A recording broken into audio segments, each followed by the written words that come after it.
কালা জাদু। খালাম্মা, কি হয়েছে?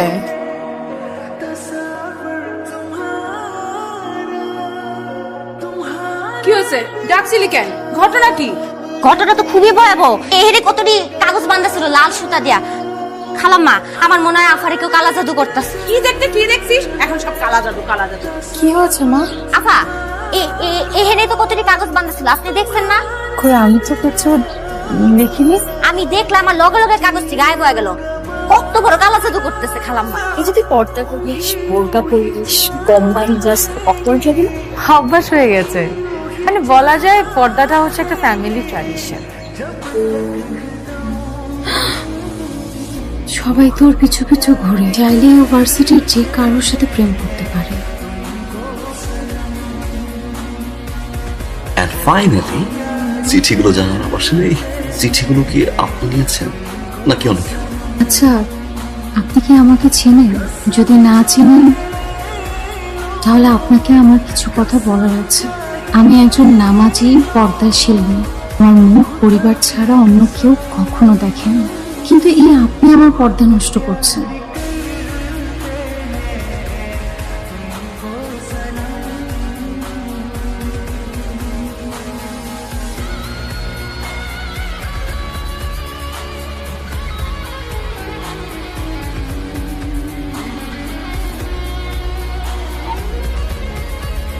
আসিফ একটু ডাক দেন না।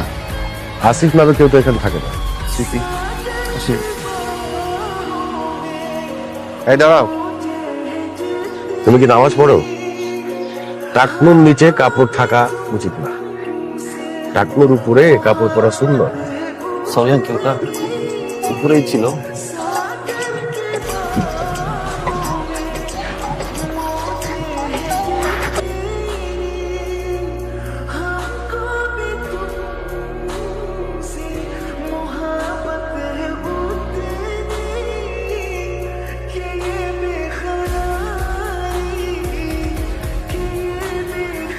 আপনার দেয়া প্রতিটি চিঠি আমি পড়েছি, ভালো লিখেছেন। আপনি মেঝে মেঝে আমাকে গুণাগার করছেন। বিশ্বাস করবেন কি আমি জানি না, তো আপনাকে দেখার পর থেকে কেমন যেন হয়ে গেছে। আর একটা বার যদি আপনাকে দেখতে পেতাম, আসলে এই অনুভূতিগুলো লিখে বোঝানো সম্ভব না। আমি নিজেও জানি না কেন এমনটা হচ্ছে।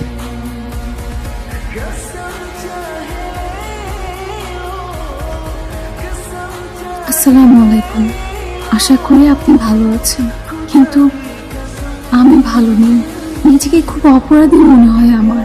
মনে হয় প্রতিনিয়ত আমি গুনাহ করে চলেছি। নামাজে বসেও শুধু আপনার কথাই ভেবে চলেছি। তাই আমি ভেবে দেখলাম এখানে আমাদের থামা উচিত। এই গুনাহর সম্পর্ক ছেড়ে আমাদের একটা পবিত্র সম্পর্কের দিকে এগিয়ে যাওয়া উচিত। আপনি আপনার পরিবারের সাথে কথা বলে আমার আব্বাকে প্রস্তাব দিন।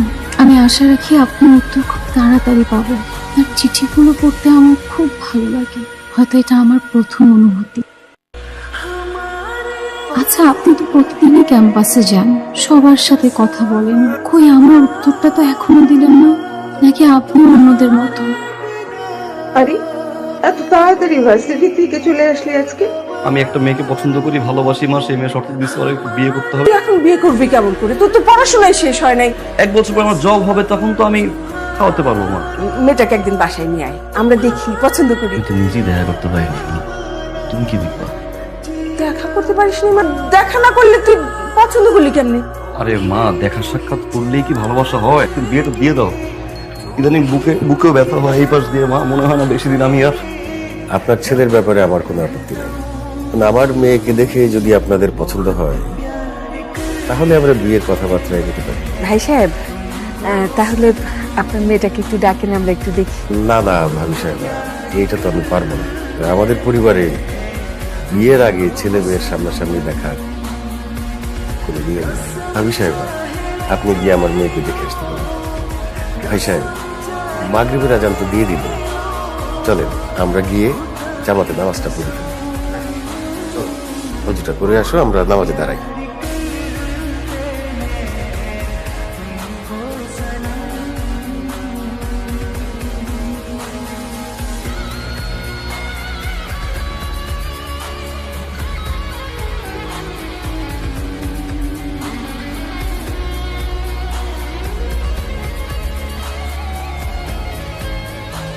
তোর কথা মতো আমরা মেয়ে দেখতে গেল, তোর মা বড় মেয়েটার দিকে পছন্দও করলো, হুট করে ঢুকে এলি তুই মেজো মেয়ের ঘরের পর্দা ভাঙলি তুই।